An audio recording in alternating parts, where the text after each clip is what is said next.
আপনি আপনার ফোনে এমন কিছু অ্যাপস ব্যবহার করতে চাচ্ছেন যেগুলো অন্য কেউ দেখতে পারবে না, আপনাকে সন্দেহ করবে না।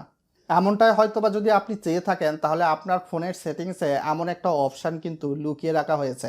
তো এই জন্য প্রথমেই আপনার অ্যান্ড্রয়েড ফোনটাতে চলে আসতে হবে। চলে আসার পর আপনি স্ক্রিনটা লক্ষ্য করতে পারছেন সেটিংস নামক অপশান, আপনাকে হয়তোবা খুঁজে বের করা লাগতে পারে। তো এখান থেকে একটু নিচের দিকে চলে যাবেন। চলে যাওয়ার পর দেখতে পারবেন অ্যাপস, পাসওয়ার্ড, সিকিউরিটি, প্রাইভেসি। তো প্রাইভেসি অপশানে আমাদের যেতে হবে। তারপর পারমিশন অ্যান্ড প্রাইভেসি, তো প্রাইভেসিতে প্রেস করে দিচ্ছি। তো এইখান থেকে প্রথমে প্রাইভেট সেভটাতে আমাদের প্রেস করতে হবে। তো এখান থেকে সেট পাসওয়ার্ড দিতে হবে, যাতে করে অ্যাপসটা আপনার হাইড করে রাখতেছেন কিন্তু অন্য কেউ যাতে খুঁজে না পায়, আর খুঁজে পেলেও যাতে পিন যাতে দিয়ে সে হয়তো বা জানতে পারবে না। তো আমি দিয়ে দিচ্ছি। তো আমি সাধারণত এই পাসওয়ার্ডটা প্রেফার করি, যাতে করে ভুল হওয়ার সম্ভাবনা থাকে না। তো এইখান থেকে আপনার টিচার নেম দিতে বলতেছে, যেটা আপনি পরবর্তীতে পিন ভুলে গেলে এটা দিয়ে আপনি রিভার করতে পারবেন। তো আমাদের কাজটা প্রায় শেষ। তো আমরা একটু ব্যাকের দিকে চলে যাচ্ছি। তো এইখান থেকে হাইড অ্যাপস, তো আপনি যে পিনটা দিলেন কিছুক্ষণ আগে সেটা দিবেন। সাপোজ এইখান থেকে আপনি যে কোনো একটা হয়তো বা অ্যাপসটাকে হাইড করে রাখতে চাচ্ছেন, অথবা ফেসবুকটাকেই।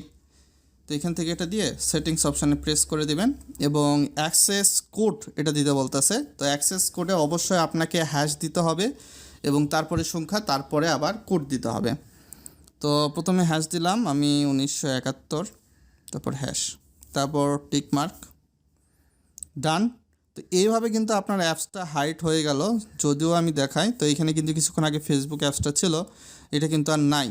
তো এইভাবে কিন্তু আপনি অ্যাপসটাকে হাইড করে রাখতে পারবেন। আবার যখন ইউজ করতে চাচ্ছেন, তো সেক্ষেত্রে আপনি আপনার পিনটাকে দিয়ে, তো এখান থেকে যে হেডিং অ্যাপস আছে এটা আবার অফ করে দিয়ে, তো এইখান থেকে কিন্তু আবার ব্যবহার করতে পারবেন। দেখেন, তো এইটা হলো আপনার একটা প্রসেস। এইভাবে কিন্তু আপনি চাইলে যে কোনো অ্যাপসটাকে হাইড করে রাখতে পারেন। এই যে হাইড অ্যাপসটা কিন্তু আমার সামনে চলে আসছে।